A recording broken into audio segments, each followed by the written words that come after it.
Hi friends, അപ്പോൾ നമുക്ക് ഇന്ന് വീട്ടിൽ സിമ്പിൾ ആയിട്ട് ഉണ്ടാക്കാൻ പറ്റുന്ന അരിമുറുക്കിന്റെ റെസിപ്പി നോക്കിയാലോ. അപ്പോൾ ആദ്യം തന്നെ ഒരു പാത്രത്തിലോട്ട് 1 കപ്പ് അരിപ്പൊടി, ഒരു 2 ടീസ്പൂൺ ചില്ലി പൗഡർ മുളകിന്റെ പൊടി, അതുപോലെ തന്നെ ഒരു 2 നുള്ള് അസഫോയിറ്റഡ് അല്ലെങ്കിൽ കായത്തിന്റെ പൊടി, 1 ടേബിൾ സ്പൂൺ സെസമി സീഡ്സ് അല്ലെങ്കിൽ എള്ള്, ഇനി 1 ടീസ്പൂൺ സോൾട്ടും കൂടി ചേർത്ത് മാറ്റി വെക്കാം. ഇനി ഒരു ഫ്രൈങ് പാനിലോട്ട് 2 ടേബിൾ സ്പൂൺ ഉഴുന്നുപരിപ്പ്, 1 ടേബിൾ സ്പൂൺ കടലപ്പരിപ്പും കൂടി ചേർത്തിട്ട് ഒരു ലോ ഫ്ലെയിമിൽ 1-2 മിനിറ്റ് നന്നായിട്ടൊന്ന് റോസ്റ്റ് ചെയ്തെടുക്കാം. ഇനി നമുക്കതൊന്ന് മാറ്റി വെക്കാം നന്നായിട്ട് തണുക്കാനായിട്ട്.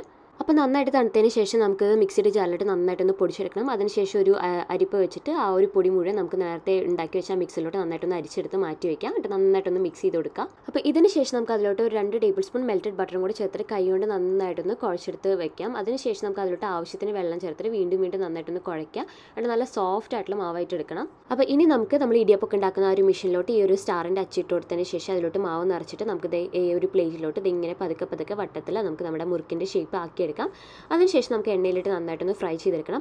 അപ്പോൾ എണ്ണ ഒരു മീഡിയം ഫ്ലെയിമിൽ നമുക്ക് നന്നായിട്ടൊന്ന് ചൂടാക്കി എടുക്കണം. എന്നിട്ട് വേണം ഫ്രൈ ചെയ്തെടുക്കാനായിട്ട്. അപ്പോൾ 1-2 മിനിറ്റ് ഓരോ സൈഡ് ഒരു ഗോൾഡൻ കളർ ആവുന്നവരെ നമുക്കിത് മറച്ചിട്ടിട്ട് നന്നായിട്ടൊന്ന് ഫ്രൈ ചെയ്തെടുക്കാം. നിങ്ങൾക്ക് വേണമെങ്കിൽ ഇതുപോലെ വലിയ വുഡൻ സ്പൂണിലൊക്കെ ആ ഒരു ഷേപ്പ് ആക്കിയതിന് ശേഷം ഡയറക്റ്റ് ഇതുപോലെ ഇട്ട് കൊടുക്കാം. അപ്പോൾ ഇനി നിങ്ങൾക്ക് ഈ സർക്കിൾ ഷേപ്പ് ഇഷ്ടമല്ലെങ്കിൽ ഇതുപോലെ കുഞ്ഞു പീസസ് ആയിട്ട് കട്ട് ചെയ്തിട്ടാണെങ്കിലും ഫ്രൈ ചെയ്തെടുക്കാം. അപ്പോൾ നിങ്ങൾക്ക് എല്ലാവർക്കും ഒരു വീഡിയോ ഇഷ്ടപ്പെട്ടു എന്ന് കരുതുന്നു. അപ്പോൾ എല്ലാവരും വീഡിയോ ട്രൈ ചെയ്ത് നോക്കാം. വീഡിയോ ഇഷ്ടപ്പെട്ടാൽ തീർച്ചയായിട്ടും ലൈക്ക് ചെയ്യാനും ഷെയർ ചെയ്യാനും സബ്സ്ക്രൈബ് ചെയ്യാനും മറക്കരുത്.